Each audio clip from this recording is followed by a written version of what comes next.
Live from SABC Studios in Auckland Park, welcome to this week's last edition of The Watchdog.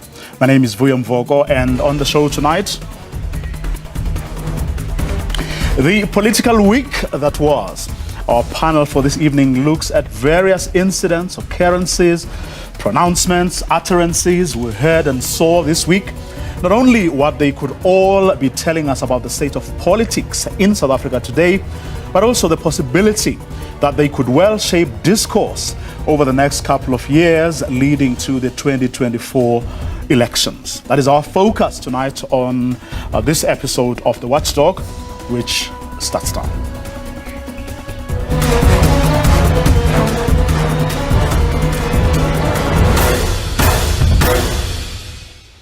Well, let me introduce you to our panelists for this evening. David Maimela is the Executive Director of Johannesburg-based policy think tank Policy Space. Good evening, Vuyo, and good evening to your viewers at home. Dr. Levi Ndo is a political analyst based at the Tshwane University of Technology.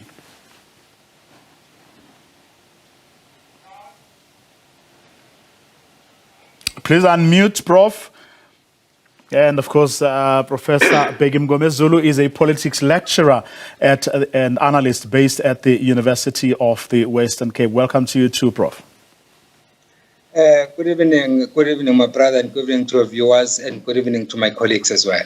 Well, I suppose, ANC politics gives us an entry point into tonight's conversation, not the least because they are the governing party, but also because they had their fair share of, shall we call them, rather interesting moments this week. I mean, the public protector upped the ante, again asking that President Cyril Ramaphosa be asked to appear before the parliamentary committee looking into her fitness to hold office. Then there were reports that the ANC in KwaZulu-Natal is not averse to the idea of backing him for yet another term, but that's if, of course, their comrades from other provinces convince them that indeed he is the best man for the job. A bit surprising for many people, given the fact that everyone seems to have thought that the faction that won that province in the last at the last provincial conference is or was thought to be opposed to him staying on as ANC president. Then the week ending with victims of the Marikana massacre announcing that he, together with Lon Min and the government, will form part of a R1 billion lawsuit that they intend to lodge for that tragedy that took place 10 years ago and which we'll be commemorating in about 3 days' time. I don't know if these three things, and of course more around President Cyril Ramaphosa, specifically David Maimela, mean or say anything to you? Well, thank you, Vuyo. I think that in the main, it's going to come down to political survival of the president. I think some of the issues you have outlined, they actually speak to some negative trends or negative developments insofar as his political career is concerned.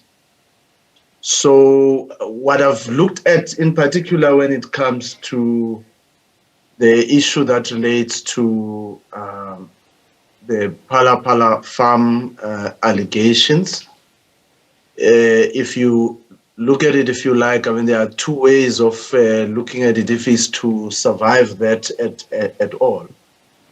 Is that in the year of the National Conference of the ANC, it will be important that he probably succeeds at doing at least two things. The first one is that he has, for his own sake and perhaps his supporters in the party, he's got to mount a convincing legal argument insofar as those allegations are concerned. So that legal area remains, and it cannot be avoided. He's got to deal with it, either through the public protector or through the courts, and ultimately through Parliament. But in the end, even if it takes that legal kind of route, in the end, it is a political process. Then the second one is that, of course, and this is quite obvious to many, is that it will also depend on the balance of factions in the party. So, I mean, to the extent that his faction is very strong and dominant and very much entrenched, and that it defines the agenda, he is likely to see through up to conference and possibly be re-elected, because then it's going to be high politics for high stakes. Dr. Ndou? Good evening, Vuyo. Good evening to the viewers at home. Of course, this is a very interesting period in the politics of South Africa, and in particular, the politics of the ANC. And what we do see is the situation where most politicians from different provinces, regions, branches, and of course at national level, are actually trying their best to position themselves in order for them to become a factor when it comes to the national conference in December.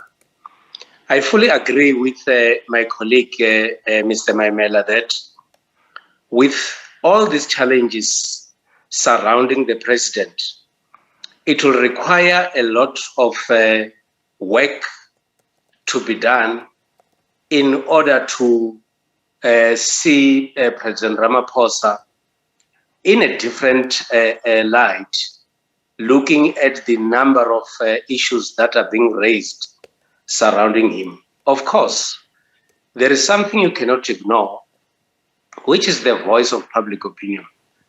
Even though the president might have taken the right decision by not talking more about these issues, as much as he keeps quiet for a quite longer period, whilst of course the investigation is going on, there might be those who might be using this as an opportunity to attack him or to further their own views regarding this matter.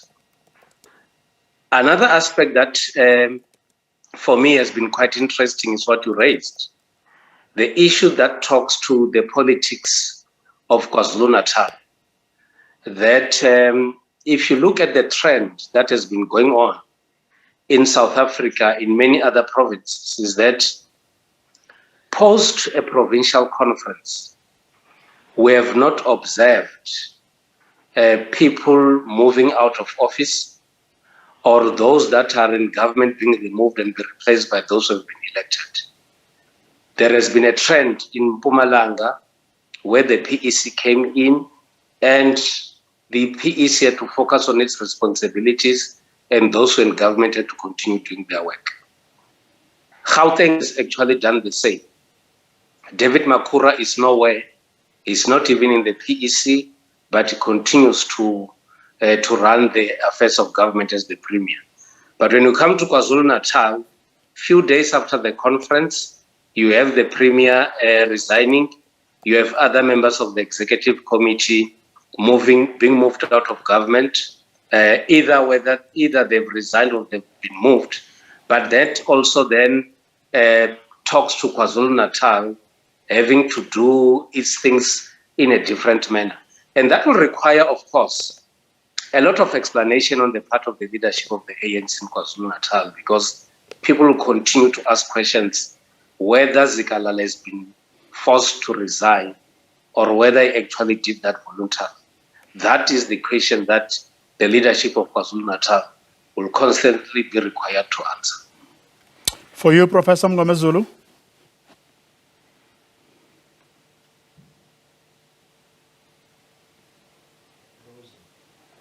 Professor Mngomezulu, can you hear us? Okay, his line seems to have frozen. Hopefully we'll be able to reestablish that line pretty quickly. If I may come back to you, Mr. Mayamela, your reading of what the Constitutional Court ruling on Ace Magashule could actually do to perhaps break the back, for lack of a better word, of better words, of the whatever group that may still be intent on ensuring that come December, Cyril Ramaphosa gets dethroned? Yeah, well, as things stand now, it doesn't look that there is a very strong contender to contest the incumbent president of the ANC in December in the National Conference. But, you know, as they always say, in politics, a week is a long time. It is possible that, you know, there could be a strong contender, but as to whether that contender, you know, will ultimately win or not, it will depend on a number of things. Firstly, on how well organized the counterbalancing faction is, whether they do, you know, win support of majority of branches, regions, and provinces, whether at all there is a particular agenda. Now, you may want to quibble with the quality of the agenda, but you know, politics work in that funny way that you will find that even if, you know, the agenda is of a poor quality, or that the policy platform or the ideas around that agenda are actually not well articulated, they are incoherent, they are poor. But, you know, political support does not always follow the logic of rationality. In fact, I mean, that's what I was going to ask, because, I mean, if you take Polokwane as an example, yes. You didn't really need to have issues. You just had to have enough will and people, it's a numbers game, as we know, to not want the incumbent or to throw their weight behind a different candidate. And that's all you really needed for... Yeah, no, definitely. I mean, all you have to do is to create a villain and create a victim in the process. So that's what really transpired. I was actually going to pull that example of Polokwane. But this actually is the disappointing part about South African politics, is that we have reached what I call, in the past several years, what I actually call the age of the politician, where the fortunes of the politician are actually rising and getting better, and the fortunes of the people that are supposed to be served by politics and the politicians are actually not rising.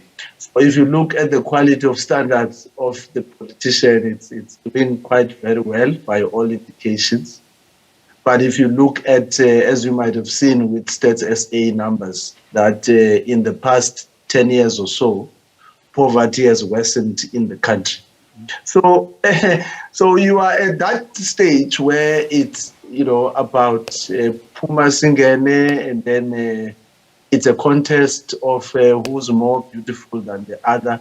But you are not getting the actual substance and the ideas around a policy platform. And I do think that whether in the ANC, DA, or in the EFF, across the country generally, you do have to have a strong platform, policy platform, for us to be able to get out of the crisis we're in. Professor Ngomezulu, I mean, does the absence of a challenger to Cyril Ramaphosa currently, perhaps coupled with the absence of a clear-cut or proper, sort of rallying point or issues, necessarily mean that no one can pull it off over the next 4 months leading to the elective conference at Nasrec?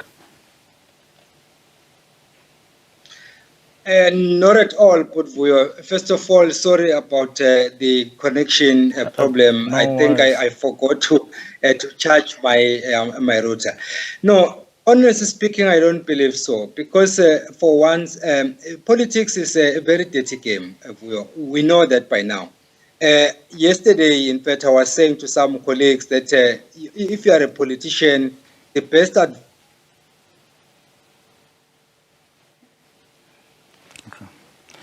Dr. Ndo, I'll have to come to you. The same question. Does the absence of an agenda and a candidate necessarily mean that Cyril Ramaphosa will cruise, given the amount of time left before the ANC goes to that elective conference in December? Vuyo, there's a possibility to get a number of surprises. As Professor Ngomezulu has been saying, that at any given time, someone might be able to raise his or her hand, and if that person has sufficient support, of course, that person can then be able to make a surprise. But if you look at time now, we only left with very, very few months to go towards the elective conference.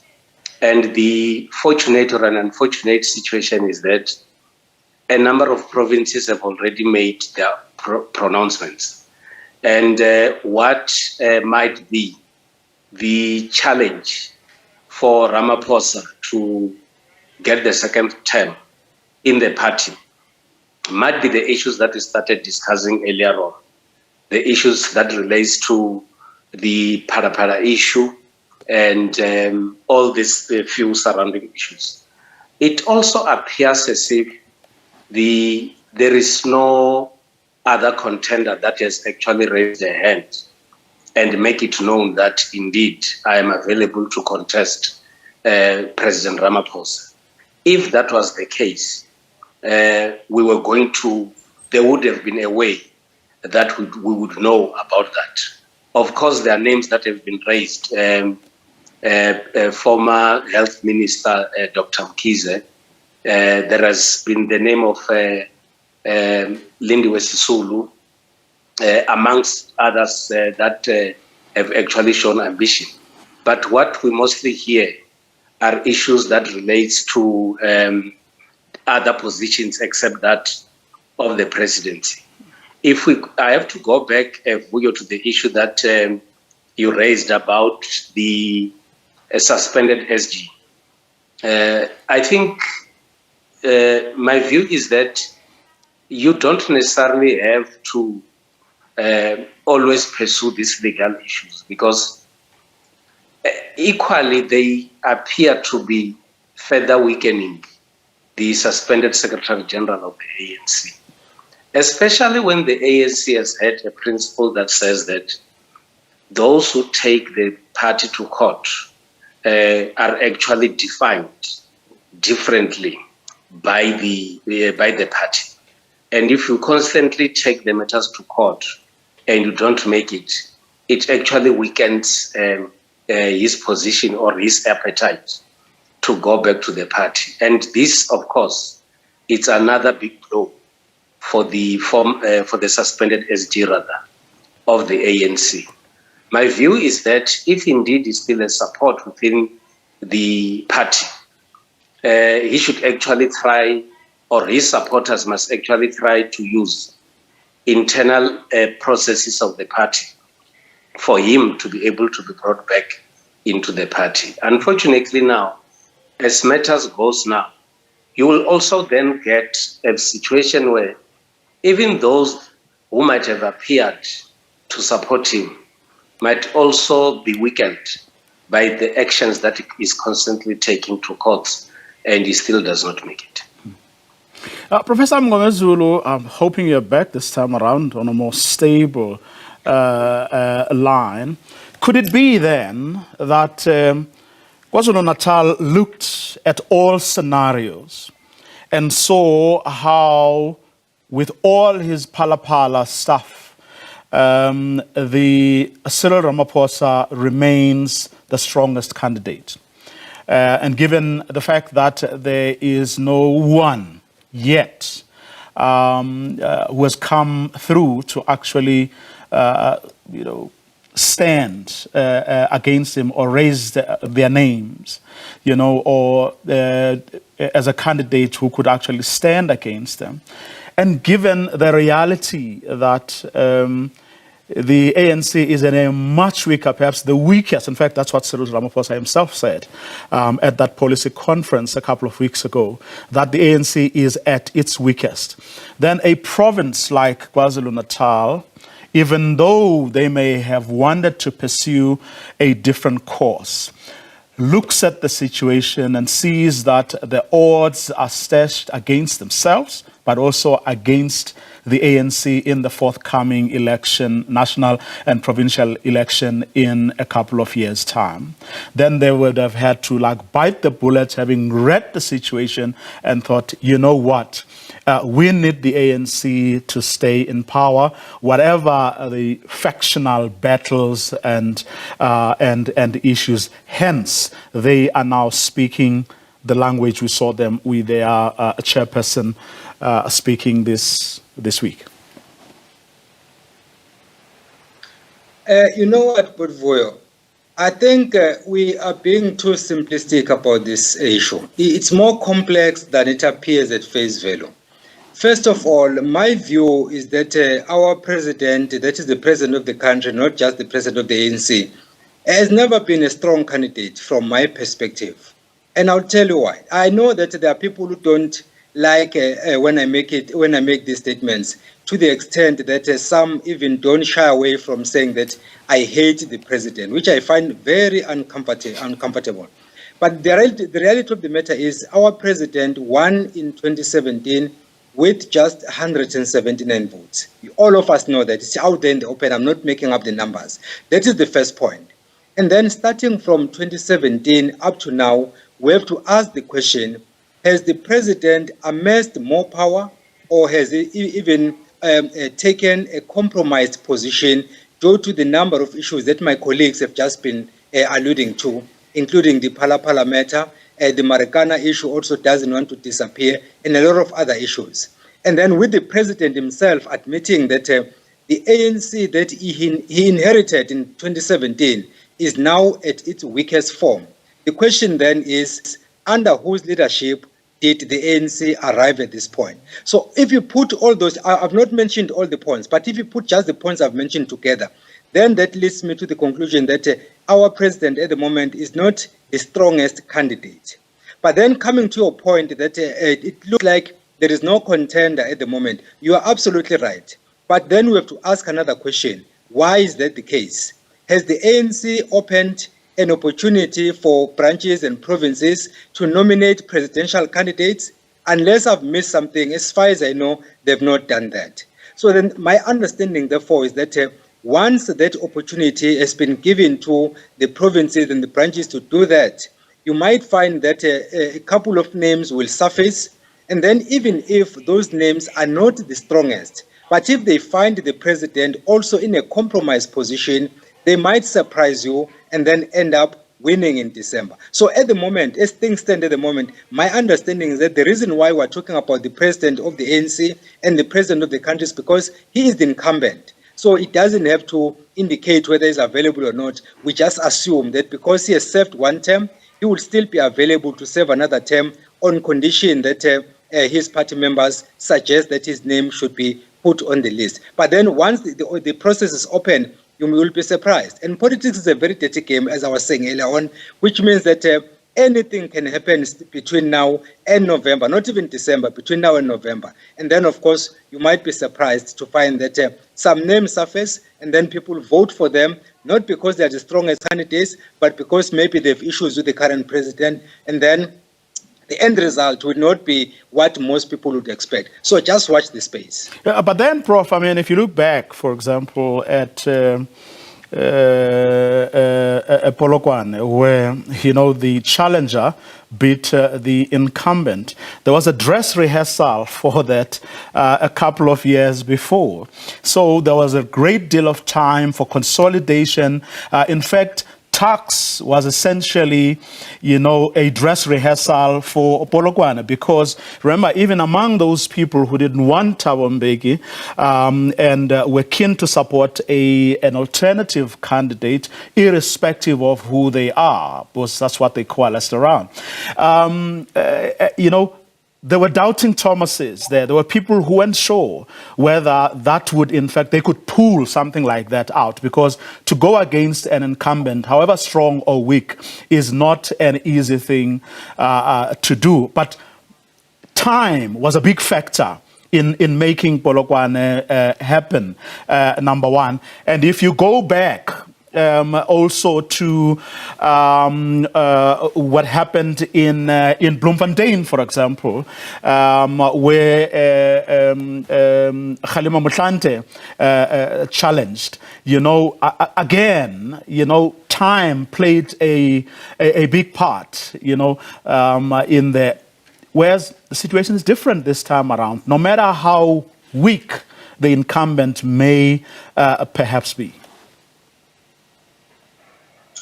You have just answered part of your question by saying that, one, we are dealing with a different political context. The periods you have just referred to were indeed different from what we're having now, and basically the context is different. But then secondly, even the incumbents we're talking about are different from the ones you have just referred to. And the manner in which they had assumed the position of being leaders of the ANC were different in terms of the margin between the winner and the loser. The margin was huge, but this is not the case right now.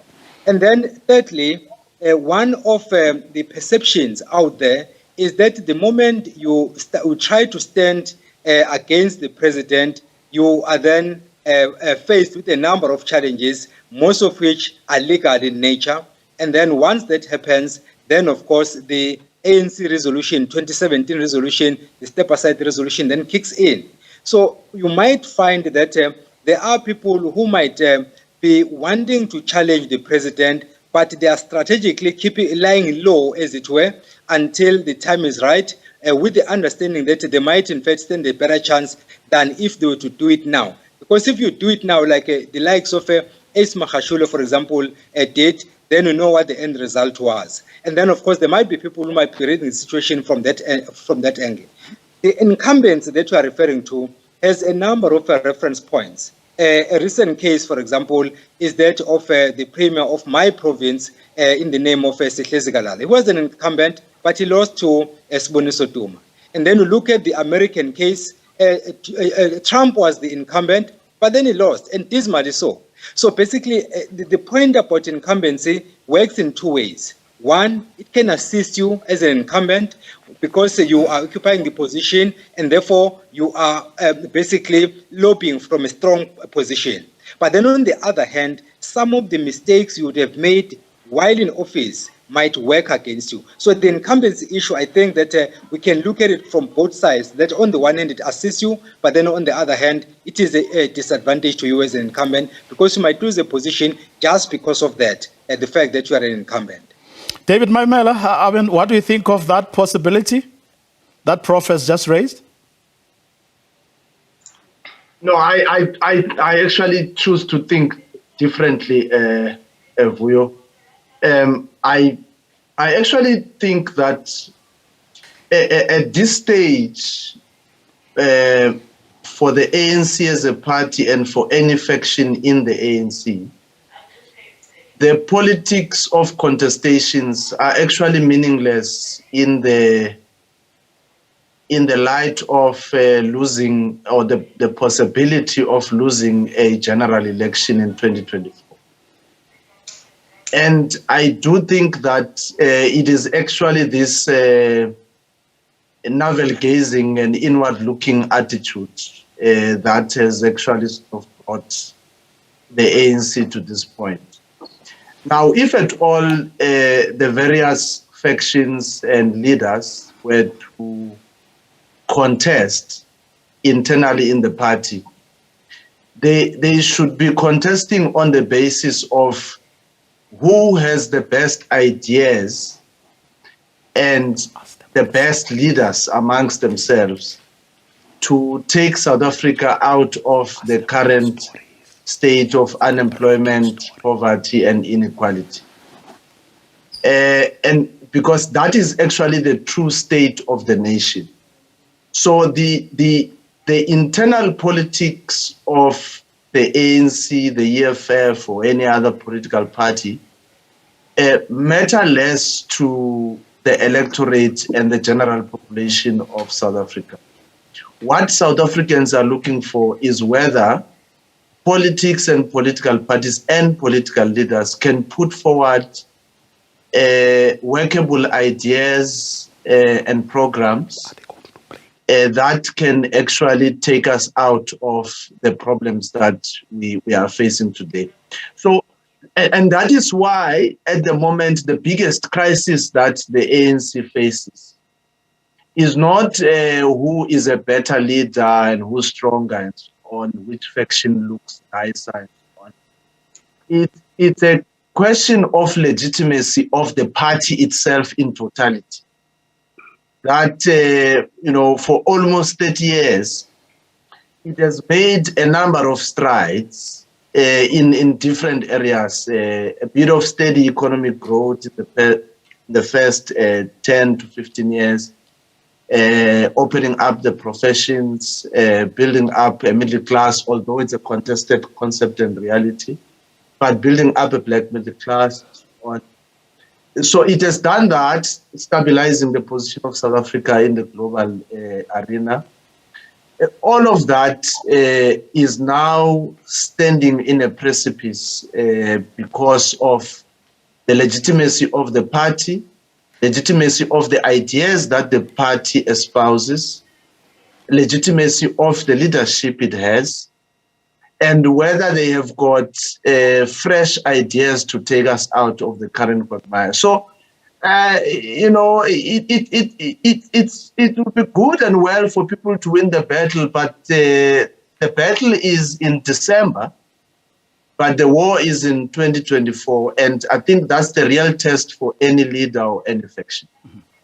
In fact, that's where I want next to go to, the politics of the opposition, the state of the opposition, on the back of some events that also happened this week, and what your thoughts are around the state of the opposition. But I have to conclude this ANC part with this news just in. Some aggrieved members of the ANC in the Northwest Province earlier applied for an urgent interdict at the Northwest High Court that sat until a few minutes ago in Mahikeng, hoping to bar the ANC Interim Provincial Committee and the Interim Regional Committees from voting in the Provincial Conference expected to be held in Rustenburg this weekend. The members said the term of the current IPC and IRCs ended 3 years ago. The members said should the committees take part in the conference, the process would be unfair and unconstitutional.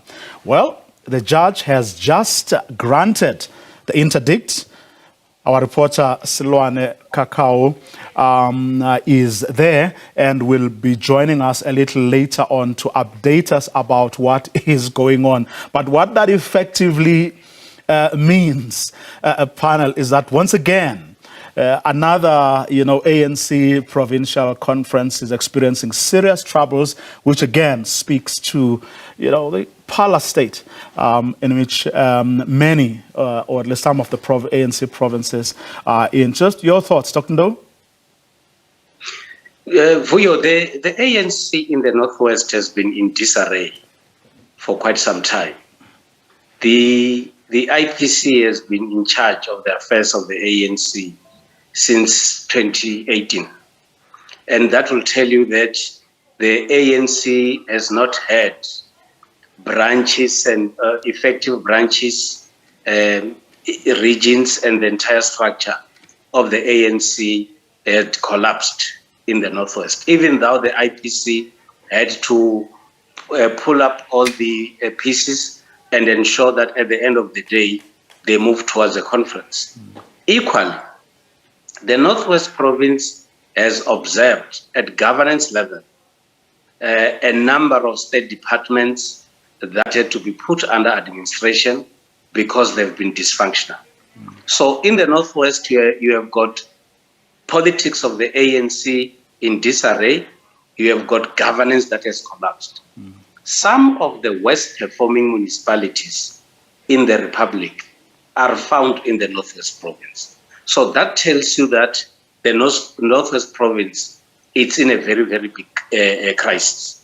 But equally, if you have members of the interim structure having stayed for quite a longer period of time, it tells you that it has always been very difficult for the same team to be able to bring all the members of the party together and have a functional provincial structure in the province. You might blame it on those who were in power before the IPC was established. You might also blame it on the IPC's capacity not to be able to run the affairs of the province effectively. You have also had at provincial level the change of political leadership constantly in that province. So it's one province that requires a lot of attention on the part of the leadership of the ANC and the ANC members themselves to be able to stand up and build the structures there. Now that there is this interdict granted, I know that there's going to be anger directed to those that have actually made this application because those that were supposed to be participating in the vote, especially in the leadership in the interim leadership, might be aggrieved. Some of the delegates there might be aggrieved. So instead of the province coming together, just out of this court order, then you're actually going to see the province further getting divided, and building the structures of the ANC in the province has to restart afresh. Well, after the break, we're going to look at whether the opposition can actually seize the moment or the opportunities presented by the ANC's problems come the 2024 election. Up next, we look at the state of the opposition on the back of some incidents that we saw and heard this past week. Don't go away.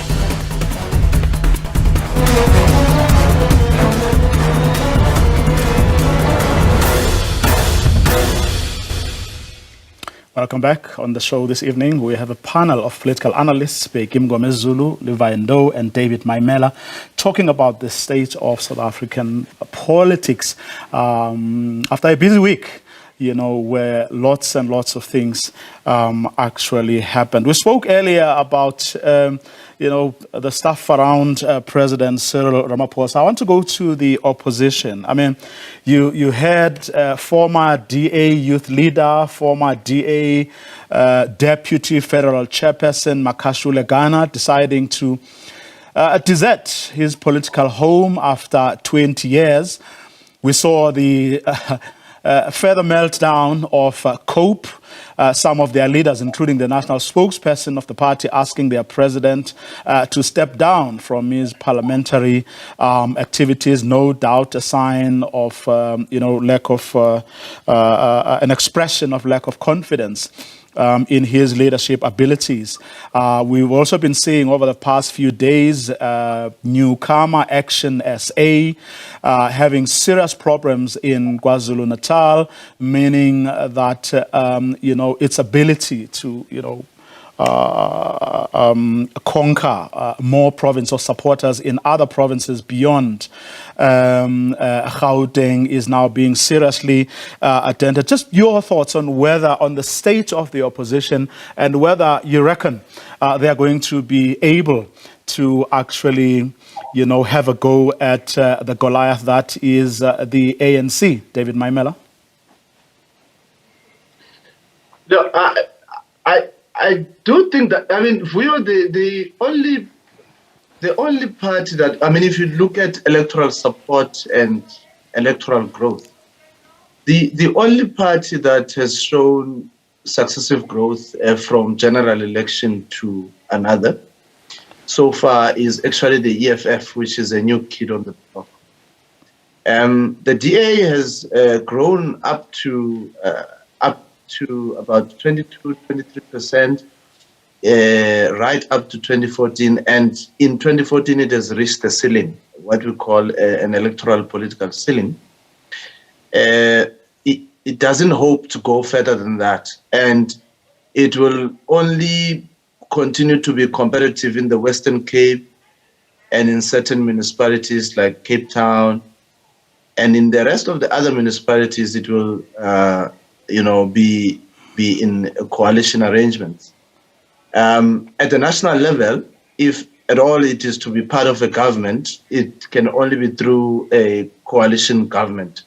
But you can never hope to have the DA actually winning outright majority at the national level.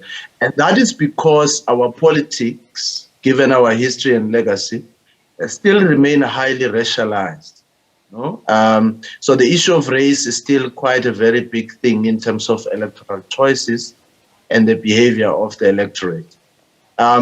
So I do think that the fortunes of the DA are more or less predictable now in the foreseeable future. And I think they've squandered a lot of capital in terms of trying to be a truly South African party, and I think that project has failed.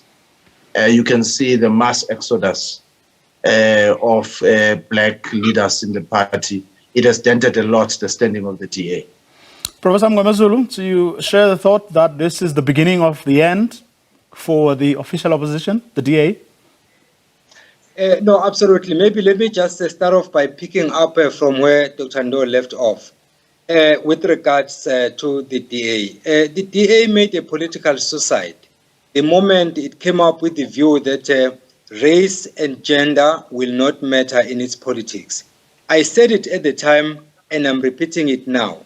The moment you disregard gender, you disregard race, you disregard age in terms of the youth, you are basically committing political suicide.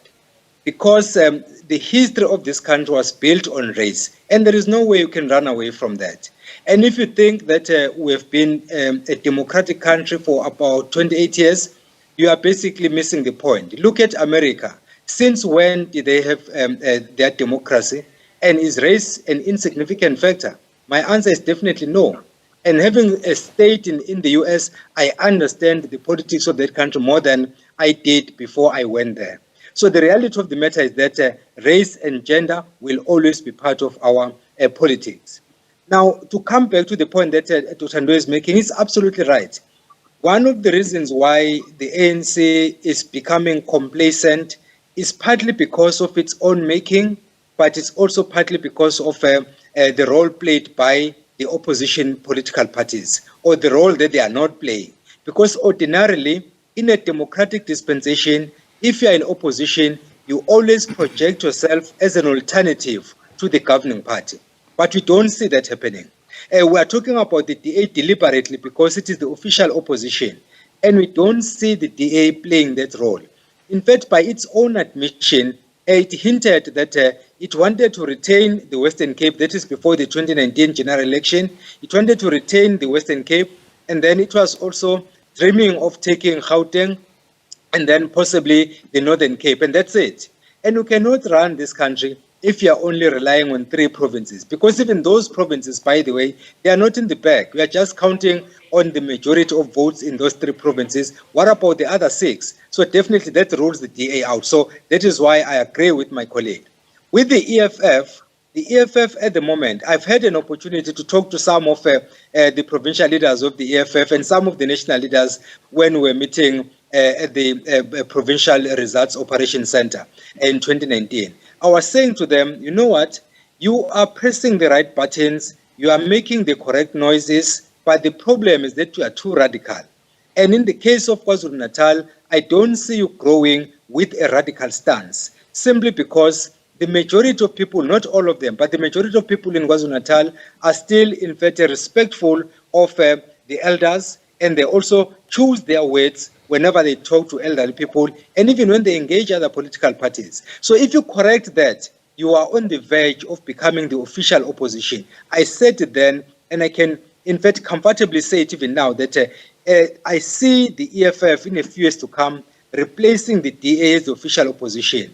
And the ANC will remain the governing party, not because it is getting stronger, but because the opposition is getting even weaker, and it's in disarray. In fact, if you look at the case of the DA, you have just cited one case of Magashule Ghana, who has just exited the stage. It's not the first, it's not the last. Of course, I mean, it was on the back of several others, like your Musima Yamanes, Mbalindulis, and others. But Dr. No, I mean, to share that view that they could, the EFF that is, in the next couple of years rise to become the official opposition. I mean, have they done enough? And are the misfortunes of both the ANC and the DA enough to catapult the EFF to that position?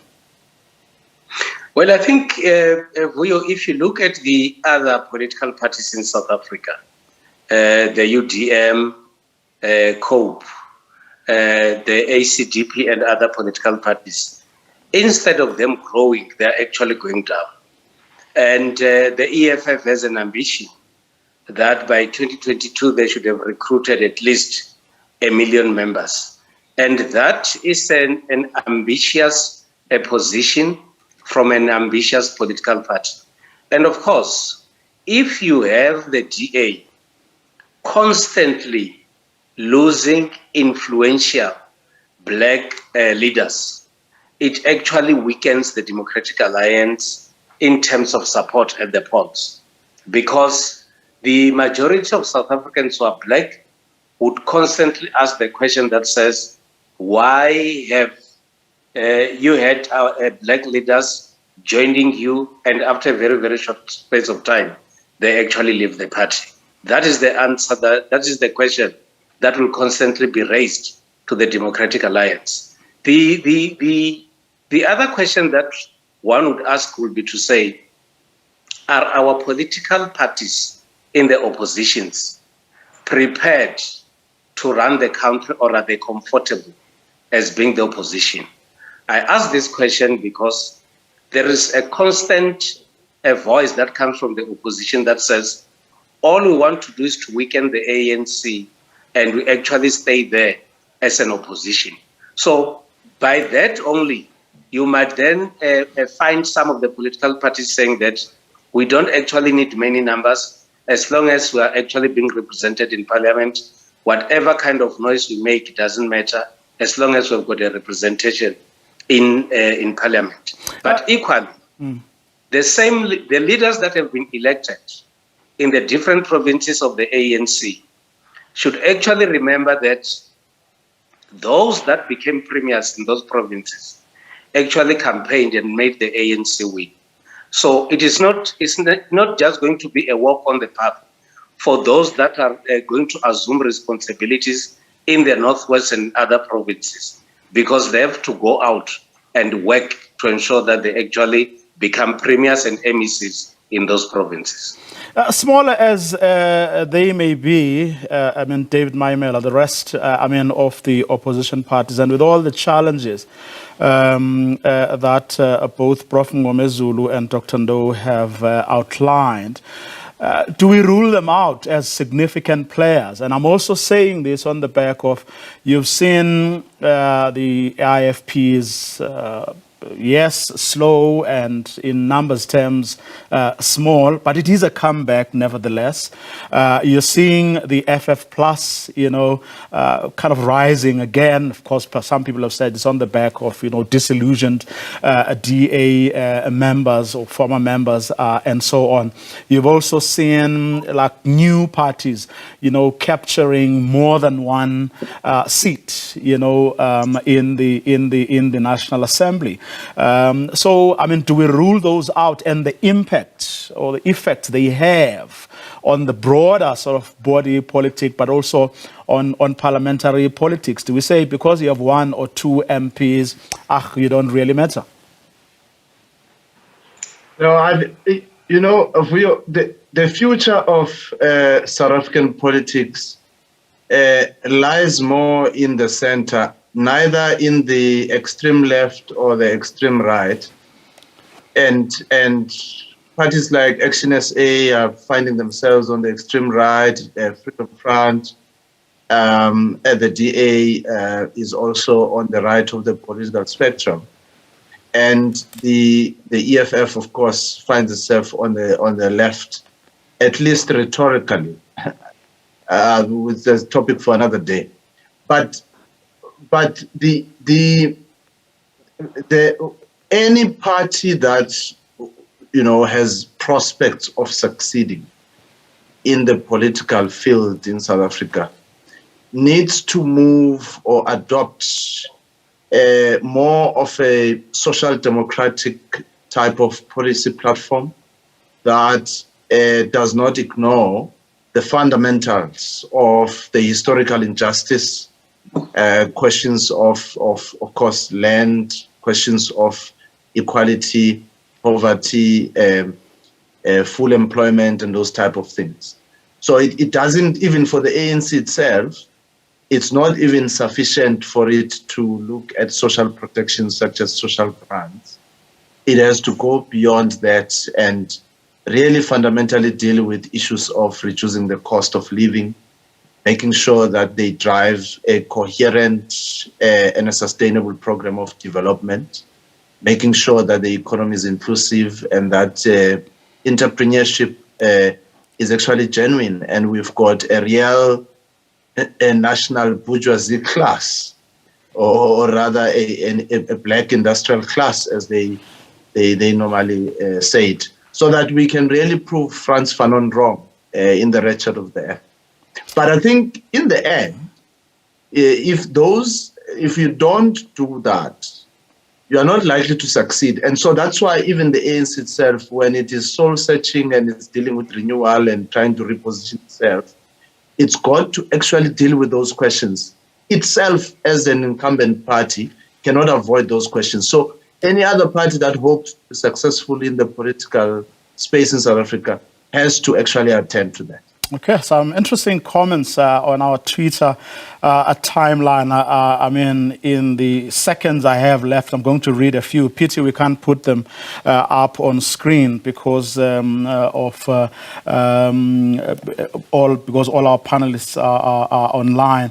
Alex says, "Good evening, Vuyo. The only opposition that will be in government in 2024 will be the EFF under the leadership of CIC Julius Malema." Uchamba Sagasusa says, "But Vuyo, I'm afraid I think if SA allows my ANC to bring laws and influence in your house, the same case of infights, greeds, lies, and total chaos will come into your house with the Zamazamas and Dudula's children running amok in your house."